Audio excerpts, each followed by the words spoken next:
பக்தி Beast channel நேயர்கள் அனைவருக்கும் வணக்கம். ஸ்ரீ ராகவேந்திரர் துணை சிவவாக்கு ஜோதிடர் கிருஷ்ணவேணி. குரு பெயர்ச்சி பலாபலன் 2026 ஜூன் 2ஆம் தேதி செவ்வாய்க்கிழமை பெயரக்கூடிய இந்த பெயர்ச்சி எல்லாருக்குமே ஒரு எதிர்பார்ப்பு. ஏன்னா குருங்கிறது சுபகிரகம். இந்த சுபகிரகம் 9 கிரகத்தில் வலிமையானது. குரு அப்படின்னாவே குழந்தை பாக்கியத்துக்கு உரிய புத்திரக்காரருடைய கிரகம்னு அர்த்தம். குரு தொழில், வருமானம், திருமணம், குழந்தை பாக்கியம் எல்லாத்தையும் கொடுக்கக்கூடிய ஒரு அருமையான கிரகம். இந்த வியாழன் நோக்கு அப்படிம்பாங்க. அப்பேற்பட்ட இந்த குரு பெயர்ச்சி ஒவ்வொரு வருடமும் அதிசாரமாகவும் அப்புறம் வக்கரகதியாக இப்படி மாறி வரக்கூடிய அமைப்பில் பக்கத்து கட்டம், அதாவது எந்த கட்டத்துக்கு பெயர்றாரோ அந்த கட்டத்துக்கு போவார். இப்போ பார்த்தீங்கன்னா காலசக்கரத்திற்கு 4ஆம் பாவகம் அப்படின்னு சொல்லக்கூடிய கடகத்திற்கு குரு பகவான் உச்சம் பெற்று அக்டோபர் 31ஆம் தேதி சிம்மத்துக்கு அதிசாரமாக போகக்கூடிய அமைப்பு. அப்புறமும் ஜனவரி 24 பார்த்தீங்கன்னா அந்த தேதியில் வக்கரகதியாக கடகத்துக்கு மீண்டும் ரிவர்ஸில் வரக்கூடிய காலகட்டங்கள். இப்படி குரு பெயர்ச்சி இந்த ஆண்டு 2 கட்டத்திலையும் பயணிக்கக்கூடிய அமைப்பில் மேச முதல் மீனம் வரை ஒவ்வொரு ராசிக்காரர்களுக்கும் என்னென்ன நல்ல விஷயங்கள் செய்ய போகிறாங்க, எப்படி நமக்கு இந்த குரு பலனை, இந்த குரு பலாபலனை நம்ம பயன்படுத்திக்கிறோம் அப்படிங்கிறத ஒவ்வொரு வீடியோவிலும் நம்ம தனித்தனியாக சொல்ல போகிறோம் பரிகாரத்துடன். ஏன் இந்த பரிகாரம் எதற்கு அப்படின்னு பார்த்தீங்கன்னா, திருமண தடை இருக்கலாம், குழந்தை பாக்கியம் ரொம்ப வருஷமாக இல்லாமல் இருக்கலாம், தொழில் நல்லா நான் உழைக்கிறேங்க அதற்கான வருமானம் இல்லை, கஷ்டப்படுறதுக்கான ஊதியம் இல்லை அப்படிங்கிறவங்களுக்கு எல்லாத்துக்குமே குரு நல்ல வலிமையாக வரும்பொழுது கண்டிப்பாக சிறப்பான பலாபலனை கொடுப்பாங்க. உச்சம் பெற்று வரக்கூடிய இந்த கடகராசியில் வரக்கூடிய அமைப்பு எல்லா ராசிக்காரர்களுக்கும் ஒரு ப்ளஸ்ஸுன்னே சொல்லலாம். ஏன்னா அந்த 12 கட்டத்திலையும் 12 ஆண்டுகள் ஒவ்வொரு ஆண்டாக பெயரக்கூடிய அமைப்பு குருக்கு உண்டு. அப்படிப்பட்ட குரு பகவான் உச்சம் பெறக்கூடிய அமைப்பில் வரும்பொழுது ஒவ்வொரு ராசிக்காரருக்கும் பல விஷயங்களை கெடுதல் பண்ண மாட்டார். ஏன்னா தன்னோட சந்திரன்கிற இடத்துல குருச்சந்திர யோகமாக அமரக்கூடிய அமைப்பு ஒரு ப்ளஸ் தானுங்களே. அது எல்லா ராசிக்காரர்களுக்கும் ஒரு ப்ளஸ் அப்படின்னே சொல்லலாம். அதிகமாக லாபத்தையும் அதிகமான வருவாயையும் அதிகமான ஒரு விஷயத்தையும் ஜெயிக்க போகக்கூடிய ராசிகளும் இதில் உண்டுங்க. இதை நீங்கள் கவனத்தில் எடுத்துக்கணும். மிக சிறப்பான இந்த குரு பெயர்ச்சியோட பலாபலனில் இன்னும் ஒரு முக்கியமான விஷயம் என்ன அப்படின்னா, உங்களுடைய ஜாதக கட்டத்தில், ஜனன ஜாதக கட்டத்தில் குரு எங்கே இருக்கிறார். ஏன்னா எல்லாருக்கும் என்னங்க, எனக்கு பணம் வரணும், நான் ஒரு 50 பவுன் நகையை அடமானம் வச்சுருக்கேன், கடன் ஒரு 10 லட்சம் 20 லட்சம் வாங்கியிருக்கேன், அல்லது 1 கோடி வாங்கியிருக்கேன், இதெல்லாம் பணம் வந்தால் தான் நம்ம தீர்க்க முடியும், நம்மளுடைய வருமானத்தையும் பெருக்கணும். அப்போ இதுக்கெல்லாமே குரு எந்த இடத்துக்கு வந்தால் அந்த வரும்பொழுது நமக்கு அந்த பணத்தை ஈட்டக்கூடிய அமைப்பு அப்படிங்கிறது உங்களுடைய குருவுக்கு, இங்கே வரக்கூடிய அந்த கோச்சார குருவுக்கும் ஒரு தொடர்பு இருக்கணும். அதை நீங்கள் ஃபோன் பண்ணி தான் கேட்டுக்கணும்.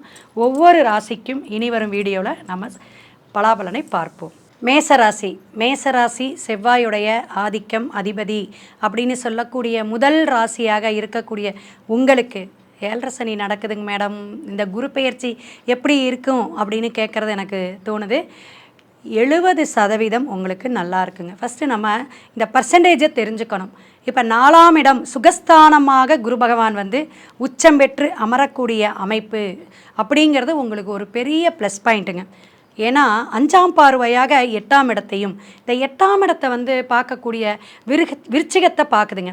இந்த விருச்சிகத்தை பார்க்கக்கூடிய மேசராசிக்கு எப்படின்னா, பல விஷயங்கள் நீங்கள் மறைமுகமாக நீங்கள் ஏதாவது லாஜிக்காக வாங்கி வச்சுருக்கக்கூடிய விஷயமோ, அல்லது ஒரு நிலம் புலம் அல்லது தொழில் சார்ந்த ஒரு ஏதாவது சப்டிவிஷன் மாதிரி செய்யக்கூடிய அமைப்பு, இதுக்கு எல்லாமே இனிமே ஒரு நல்ல வருமானம் வரக்கூடிய காலகட்டமாக இருக்குதுங்க. அது அந்த சூட்சுமமாக பார்க்கக்கூடிய பார்வைக்கு அத்தனை விசேஷமாக உண்டு குருவுக்கு.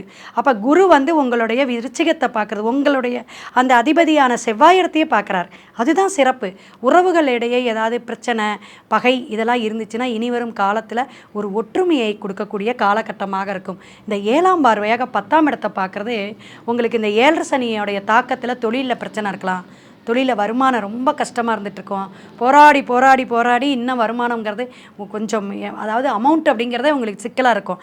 அதெல்லாம் இப்போ பார்க்கக்கூடிய 10ஆம் இடங்கிறபோது தொழில் இல்லாதவங்களுக்கு ஒரு இன்டர்வியூ அட்டன் பண்ணிக்கிட்டே இருக்கேங்க, 4-5 இன்டர்வியூ அட்டன் பண்ணி கூட எனக்கு வேலை கிடைக்கல, எவ்வளோ கஷ்டப்பட்டு கேம்பஸ்லையாவது கிடைக்குமா அப்படின்னு ஏங்கிக்கிட்டு இருக்கிறவங்களுக்கெல்லாம் இனிமே வரக்கூடிய காலகட்டங்கள் அப்படியே சட்டுன்னு ஒரு வேலையை கொடுக்கக்கூடிய அமைப்பில் 10ஆம் இடத்தை பார்க்கக்கூடிய குரு பகவான் மகரத்தை பார்க்குறாருங்க. அற்புதம். கண்டிப்பாக அந்த தொழில் சார்ந்த பிரச்சனை சிக்கல் எல்லாமே சரியாகக்கூடிய காலகட்டம். 12ஆம் இடத்தை பார்க்குறார். ஏன்னா ஆக்சுவலாக வந்து அங்கே தான் வந்து மீனத்தில் சனி இருக்கிறார். அப்போ நிறைய விரயம், அது சுபவிரயமாக மாறக்கூடிய அமைப்பு மேசத்திற்கு இனிவரும் காலம் உண்டு. எவ்வளோ பெரிய விஷயம் பாருங்கள். 12ஆம் இடங்கிறது அயன சயன போகம்பாங்க. அந்த மீனத்தில் இந்த சனி உங்களுக்கு தொழிலில் வந்து ஒரு மாற்றத்தை கொடுக்கறது, அலைச்சல்களை கொடுக்கறது, நிறைய விஷயங்கள் வந்து ஒரு லேபர்ஸ்ட்ட சண்டை எது இருந்தாலும் ஒரு சிக்கலை கொடுத்துக்கிட்டே இருந்துச்சு. அதை நான் இருக்கேன் காப்பாற்றுறேன் அப்படின்னு குரு பகவான் பார்வையில் அந்த சனி தாக்கத்தை உங்களுக்கு குறைக்கக்கூடிய அமைப்பு. மேஷம் பார்த்திங்கன்னா அஸ்வினி பரணி கிருத்திகை 1ஆம் பாதம். இந்த ராசிக்காரர்களுக்கு ஒவ்வொருத்தருக்கும் ஒவ்வொரு விதமான பலாபலன் கிடைக்குங்க. இப்போ அஸ்வினின்னு வச்சுக்கோங்களேன், உங்களுடைய கல்வி, அதே போல் நீங்கள் மருத்துவத்துறையில் இருந்தீங்கன்னா நல்லா இந்த தடவை நிறைய வந்து ஒரு சக்ஸஸ் ஆகக்கூடிய அமைப்பு, நிறைய கிளைண்ட்டு வாடிக்கையாளர்கள் வரக்கூடிய அமைப்பெல்லாம் உங்களுக்கு இருக்கும். பரணி பார்த்திங்கன்னா திருமணம் ஆகாதவங்களுக்கு திருமணம் கைகூடும். வெளிநாடு வெளியூர் தொடர்பு போகக்கூடிய அமைப்பு இருக்கிறவங்களுக்கெல்லாம் போகக்கூடிய அமைப்பை தரக்கூடிய ஒரு மாற்றத்தை தரக்கூடிய விஷயங்களாக நடக்கும்.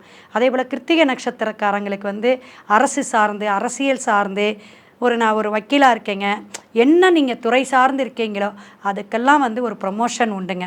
அடுத்த கட்டத்துக்கு போகக்கூடிய அமைப்பு, ஒரு சேஞ்சு வரக்கூடிய விஷயங்கள்லாம் உங்களுக்கு நடக்கும். பெரிய தொழிலதிபராக இருந்தாலும் 7.5 சனிங்கிறது ஒரு தாக்கத்தில் நிறைய ஒரு ஜர்க் ஆகக்கூடிய அமைப்பு, ஒரு பிரேக் ஆகக்கூடிய அமைப்பு, அலைச்சல்களை கொடுக்கக்கூடிய அமைப்பெல்லாம் காட்டிக்கிட்டு தான் இருக்கும்.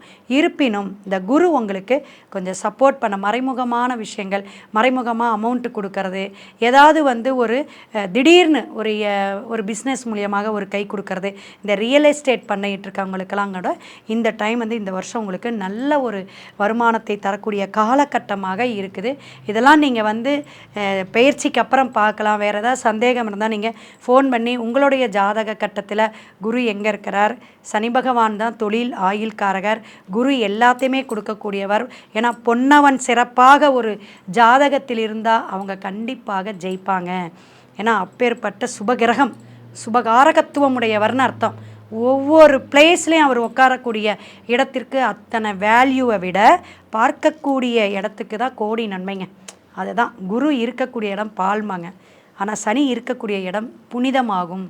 அவர் கஷ்டத்தை வந்து நீக்கிடுவார்னு அர்த்தம். இவர் என்ன செய்வார்னா சின்ன சின்ன சிக்கல்களை கொடுப்பார்.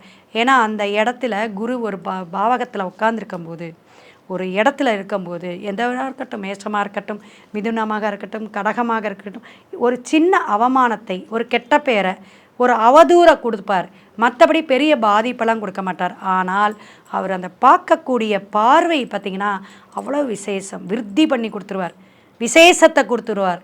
ஒரு சுப கிரகமே அங்கே இல்லைன்னு வச்சுங்களேன், பாவ கிரகங்கள் இருக்குது, சனி செவ்வாய் இருக்குதுன்னா கூட சில விஷய சிக்கல்கள், அதனால் ஒரு கோர்ட்டு வம்பு கேஸு எதாக இருந்துச்சுன்னா அதெல்லாம் தீர்வுக்கு கொடுக்கக்கூடிய, தீர்ப்பை கொடுக்கக்கூடிய விஷயம் யார் செய்வா அப்படின்னு பார்த்தீங்கன்னா குரு பகவானுக்கு மட்டும்தான் அத்தனை வேல்யூ இருக்குது.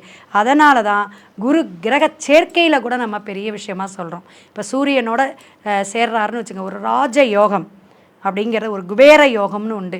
புதனோட சேரும் பொழுது ஒரு விசேஷம் உண்டு, குரு சந்திரனோட சேரும்போது ஒரு விசேஷம் உண்டு. இது மாதிரியெல்லாம் அவருடைய சேர்க்கைக்கும் கேந்திரம் திரிகோண பார்வைக்கலாம் அவ்வளவு வந்து சூட்சும ரகசியமாக தன்னுடைய வேலையை அவர் கரெக்டாக செஞ்சுக்கிட்டு போகக்கூடிய அமைப்பு குருவுக்கு. அதனால தான் குரு பெயர்ச்சினாவே எல்லாருக்கும் நமக்கு எப்படி இருக்குன்னு ஒரு ஆர்வத்தை தூண்டக்கூடிய அளவிற்கு எல்லா ராசிக்காரர்களும் எதிர்பார்ப்பாடாக இருக்கிறாங்க.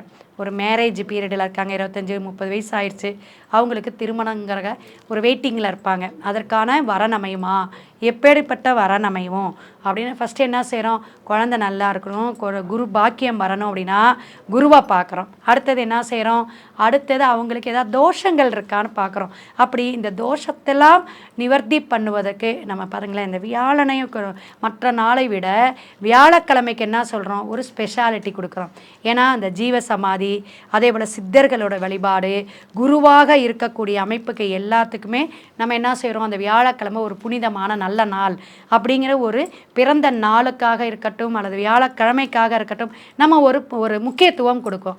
அப்படி இந்த மேஷத்திற்கு நல்ல மாற்றத்தை எல்லாம் கொடுக்கக்கூடிய அமைப்பு உண்டு. அதே போல் உங்களுடைய வீட்டிலையோ அல்லது விவசாயத்துறையில் அல்லது மற்ற துறையில் இருந்தாலும் அதுலேயும் உங்களுக்கு நல்ல ஒரு வளர்ச்சியை கொடுக்கக்கூடிய காலகட்டமாக சுகஸ்தானத்தில் அமரனால வீடு, வண்டி, வாகனம் இதெல்லாம் மாற்றக்கூடிய அமைப்பு, அதே போல் வாங்கக்கூடிய அமைப்பு, புதுசாக உங்களுக்கு வரக்கூடிய விஷயங்கள் எல்லாமே நடக்கும்.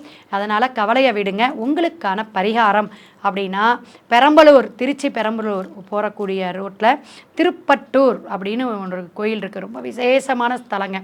அந்த ஸ்தலத்தில் பார்த்தீங்கன்னா பதஞ்சலி முனிவர் ஜீவசமாதியாக ரொம்ப அழகாக தனித்துவமாக அங்கே ஒரு இடம் இருக்குது. அவருக்குன்னு தனி அறை வச்சுருக்காங்க. அங்கே போய் நல்ல ஒரு தியானம், மெடிடேஷன் வைங்க. உங்களுடைய கர்மவினை போகிறதுக்கு அது ஒரு விசேஷம். பொதுவாக நவக்கிரக ஸ்தலங்கள் எல்லாமே ஈசன் தான் மெயினாக மூலவராக இருப்பார். சிவனுடைய ஒரு பெயர் நாமத்தில் இருந்து சைடில் தான் நமக்கு என்ன இருக்கும், தனியாக அந்த கிரகத்துடைய அமைப்பில் ராகுவாக இருக்கட்டும், குருவாக இருக்கட்டும், எல்லா கோயிலோடைய அமைப்புலேயும் நவகிரகத்தில் இருக்கும். அதற்கு தனியாக நம்ம போயிட்டு அர்ச்சனை, அபிஷேகம் இதெல்லாம் நம்ம கொடுப்போம். ஸோ நீங்கள் உங்கள் பிறந்த கிழமையில் குரு ஓரையில் போங்க, அல்லது வியாழக்கிழமை அங்கே ரொம்ப விசேஷமாக இருக்கும். திருப்பட்டூர் போகும் பொழுது நிறைய ஒரு 1/2 கிலோ 1 கிலோ கூட நீங்கள் மஞ்சள் பொடி வாங்கிட்டு போகலாம். அந்த மஞ்சள் தூள் வாங்கிக்கிங்க. உங்கள் ஜாதகத்தை ஜெராக்ஸ் எடுத்துக்குங்க. நல்ல ஒரு மஞ்சள் வஸ்திரம் ஒன்று, வேஷ்டி எடுத்துக்கோங்க. இதெல்லாம் கொண்டு போய் நீங்கள் தேங்காய் பழம், வெத்தலை பாக்களோட உங்களுடைய காணிக்கையை வச்சு உங்கள் பெயர்நாமம் கொடுத்து, எனக்கு குரு பெயர்ச்சியில் இப்படி குழந்தை பாக்கியம் வேணும், தொழில் கிடைக்கணும், ஒரு கவர்மெண்ட் ஜாப் எக்ஸாம் எழுதியிருக்கேன் கிடைக்கணும், அல்லது என்ன செய்யணுங்க, திருமணம் நடக்கணும் அப்படின்னு என்ன பிரார்த்தனை சங்கல்பம் இருக்கோ அதை வைங்க. மேச ராசிக்கு கண்டிப்பாக திருப்பட்டூர் குரு பகவான் உங்களுக்கு நல்ல அருள் புரிவார். அடுத்த ராசிக்கு பார்ப்போம். சிவாய நம. திருச்சிற்றம்பலம்.